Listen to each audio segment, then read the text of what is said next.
Okay, welcome to this week's Texas Roadhouse press conference. As we're in the second week of December, we've got one home game this week when the women take on Arlington Baptist in non-conference play. That's Friday at 2 o'clock. Interesting. And then Monday, the men will take on Arlington Baptist at 7 o'clock in their final non-conference game of 2018. And then the men will be back in action on the road next Wednesday at Lubbock Christian in their final game before the holiday season, and then the women will be back after the holidays, December 29th, at Texas A&M International. Just a couple facts about the guys' team right now. The men are leading the Lone Star Conference in scoring again, scoring 90 points a game. Through the first month of the season, that's more than 6 points more than the second place team, and they also lead the conference in scoring margin. All right, at this point, we'll start with women's basketball coach, Ray Booth.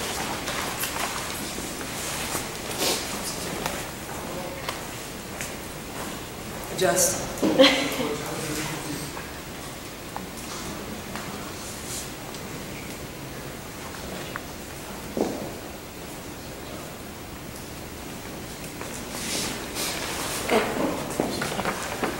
Coach, you guys you told me last night that you guys were gonna have a big meeting today, going over, film and then a good practice. So how did that go today, or has it even happened yet? It hasn't happened yet, but we've had individuals all morning, and we've identified some things that we really need to do going forward with certain people, and just helping them be better basketball players and in better mental state. So so far so good today, going into Arlington Baptist week. Second half on Saturday was more of a mental breakdown. Was the other team played better? Where do you feel like it went wrong? Maturity-wise, we're not there yet, and I think that's individually and collectively as a whole. So when things don't go well for us, we get worse instead of better, dig a little deeper. And I think that's exactly what happened. When we couldn't make a shot, we couldn't get a stop, we fouled consistently, and a lot of that was frustration. And I think we can do a better job in practice making sure that we do our job to not allow frustration to happen and really address it in the moment, because we're not figuring out how to fight through that collectively yet. And then a timeout can happen, but it still resumes itself afterwards. So I think that's what happened. Things didn't go well, and we didn't respond in adverse situations. As KP being one of the only returners on the team, how has your leadership stepped up so far this season?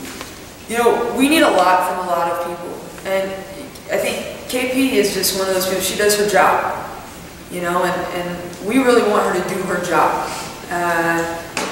But as a leader, I think when she does her job, everybody is going to do their job, and so that's put a lot of pressure on her, and we really just need her to be a player. And go out there and have fun. And she's better with less pressure and just being a basketball player. So we really need her to do that, yet also bring some experience to what the Lone Star Conference is like. How do you get your offense going? I feel like in the second half, a lot of just chucking up shots. Is there any way you can, get that flow back? I think it all stems from frustration. When we can't get a shot, then we resort to just trying to go one-on-one or take the first available shot, and that's not the best shot. That's the way we started, honestly, in the year, was we didn't have a great flow. And so we've been working on doing that. And I think we started well in the first quarter.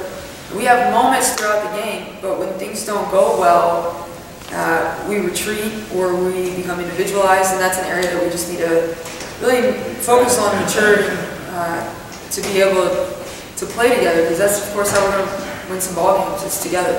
So then, looking at this week of practice based on Saturday's game, what are you guys working on? Everything, and being consistent, from the start of a practice to the end of a practice. Just like we want to be consistent from the start of the game to the end of the game. That is going to be it. We have a lot of work to do in every way, but I do think the stat sheet will clean up when we are just tougher in adverse moments. And any runs that we give somebody, they become shorter, not longer. And that's what we're going to try to do in practice. Go for it, sir. I know the outcome wasn't what you guys wanted, but the environment for your guys' first home game was, it was pretty loud that It was first half great. especially. Yeah. It was really great to see the energy and just the people there, and even the flock was there. We were happy to have them at our game. They're fine. They are fine. I hope they come back for us. I hope the atmosphere is the best I've seen it since I've been here. So I'm excited for the buzz about basketball in this game right now. It was fun. It was fun to play at home. Not the outcome, but it'll be worth it once we get there. Yeah, that current of distraction. Yes. The Jurassic Park thing. They're cracking up. They helped out, I'd say, for sure. They did their part. During the winter season, Coach, it's usually a make or break for a team. You have so much time off to kind of look at yourselves. What do you plan on doing in the next month, just to make sure when you come back for conference play, you guys are ready to rock? Well, we come back and we open with West Texas, so we'll have a really good test right away on where we are. But I think for where we're at right now, the mental part is so important, and our confidence when things don't go well. So we're really going to try to simulate adverse situations in practice, so there's opportunity for growth. What's this matchup with Arlington Baptist looking like? Honestly, we haven't even started preparing for it yet. We have individual meetings all morning, and then we're going to watch the film. Our focus this week is really going to be about us and our issues, really. That's fighting through adversity, and when things don't go well. We will, of course, prepare for our opponent, but that's going to be our main focus. Is when they have runs, we're going to hopefully stop them a lot sooner. We're going to be a little bit tougher when things don't go our way, or we get a lot of foul calls. Adjust to the officials. I don't think we've done that yet. In fact, maybe we get worse. And just every part of the mental part of the game, really work on that, which is sometimes the hardest part. Is there anything positive that you see from your team right now? They really want to do well. You know, we have people that want to do things the right way. I just need to help them get there. So I love that. You know, we have people that want to do things the right way. We just need to help guide them and help them grow together. So, Thank you. Thanks, Coach. Appreciate you. Okay, next up is the men's basketball coach, Josh Hunt.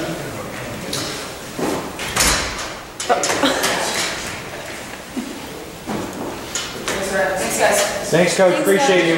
Have a happy holidays. What's up, gang? Hello. Much.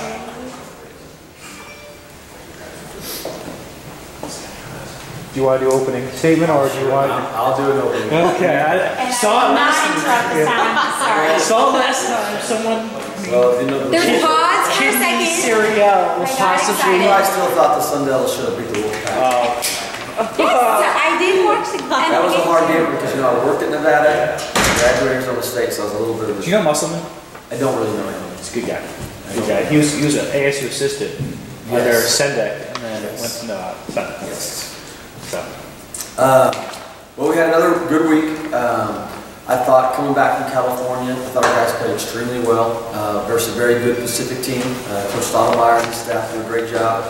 You know, we're right in that game until the very last 36 seconds. It's a 2-point possession. They hit a 3 with literally no time on the shot clock to push it to 5 with 6 seconds to go. But I thought our guys really competed, especially on the defensive end, particularly in the first half. I thought the first half, both teams were just kind of feeling each other out. In the second half, both teams kind of opened up and got out in transition. And we played really well. I was a little worried coming back, truth be told. It was a long trip in the middle of the week. I wasn't sure how my guys were going to respond to a very good Western New Mexico team. And I know the score might not reflect that, but I thought they were a very good team. And going into it, we were really concerned. They had beat New Mexico Highlands, who has one loss on the year. Beat Fort Lewis, who's been a perennial RMAX, very talented team. So this was a game that we were ready for, we were concerned with, and I thought our guys came out and played extremely well in front of a great crowd with great energy. And I just hope we can keep bottling that up and taking it with us. Now we have something that's really fun coming down the pipe. A week from today is the first ever Toy Toss game, and I need y'all's help to get this out to the community, to get it out to the nation. I think when we moved to Texas, one of the things that everybody says about Texas, everything is bigger in Texas. We're about to find out. We hope that the community will really get behind this event, the first ever Toy Toss. We've got some local elementary schools that are involved, and I'm really excited about what the community is going to do for this event and how we're going to make a difference. Can you kind of talk about that toy toss a little bit and like what exactly is Yeah. going on there? So the idea is obviously to make a difference, and there's a lot of children in the Permian Basin that might be less fortunate, that might not have the opportunity for Christmas to receive that present or receive that gift. So what we've done is St. John's Episcopal, St. Mary's Catholic Church, STEM right here with the university, and Reagan Elementary have all decided to be a part of the toy toss. And so right now all 4 schools are having a toy drive. They're all collecting toys. They're bringing them in every day. Some new, some from their closet. It's always a heartwarming story when you hear a young boy or young girl go in their closet, pull out a toy and say, you know what, I'm done with this. I can give it to somebody else. It can make a difference in somebody else's life. And so those schools are actually collecting toys. We'll go out this week to every one of those elementaries, and whichever class or grade collects some of those toys, we're going to simulate the toy toss with that class.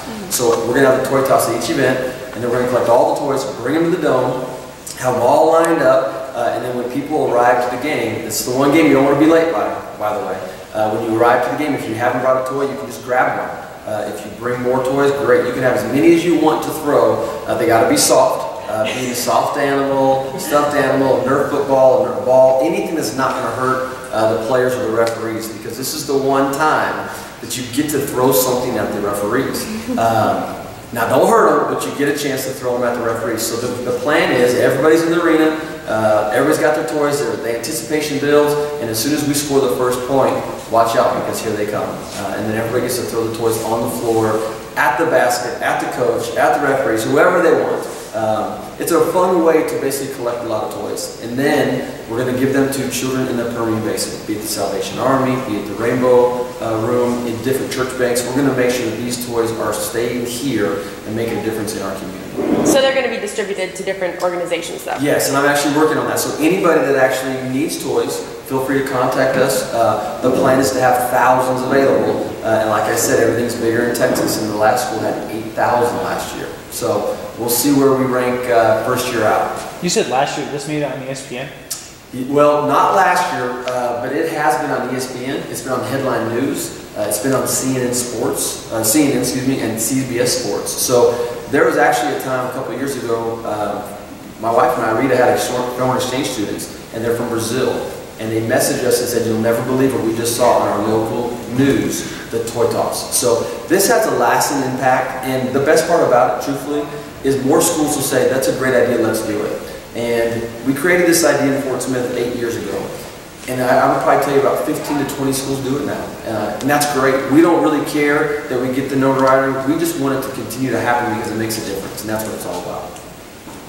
All right, let's switch to basketball, can we? Sure. What in the past 2 games has just really made your offense tick? I feel like there's just everyone scoring, a lot of sharing the ball. What do you think is working on offense? Well, I think we're sharing the ball a lot more. That's a big thing. You know, when you play fast, sometimes there's good shots early. We talk about great shots. And so if that great shot is still in the first 5 seconds, I still want to shoot it. I think our guys are becoming more comfortable. I think roles are starting to be established, and I think we're just playing harder, truth be told. So all of that coming together, I think, is a good thing. You know, once adversity hits, we'll see if we can continue to maintain that. But I think our team is really starting to buy into what we're trying to accomplish.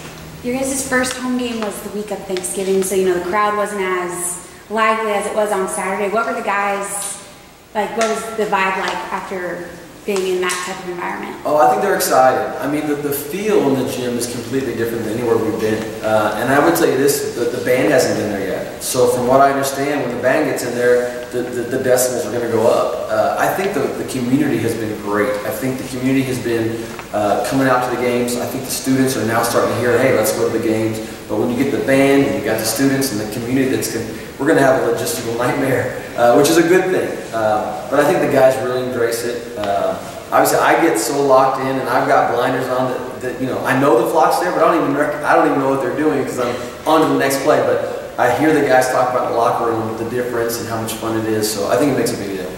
Kyrie Elvin not able to play, so Isaac Hernandez steps up, starts for you guys. How much has his role kind of expanded since you've gotten here? Because no offense, you didn't even recruit him technically, and sign him. So for a kid that's from Odessa, just to see where he's come from the past couple of weeks. Yeah, you know, so we always talk about next man up. I mean, Kyrie had to go home for a family emergency, and without pause, without hesitation, Isaac and Isaiah stepped in and said, okay. And to their credit, they were ready. And I think we prepare every one of those guys for the moment And Isaac is a lone freshman, and he has made some freshman mistakes, and I have to remember that. There was a time during the game on Saturday that I got into him, and at the end I said, hey, listen, I know you're a freshman, but I don't care.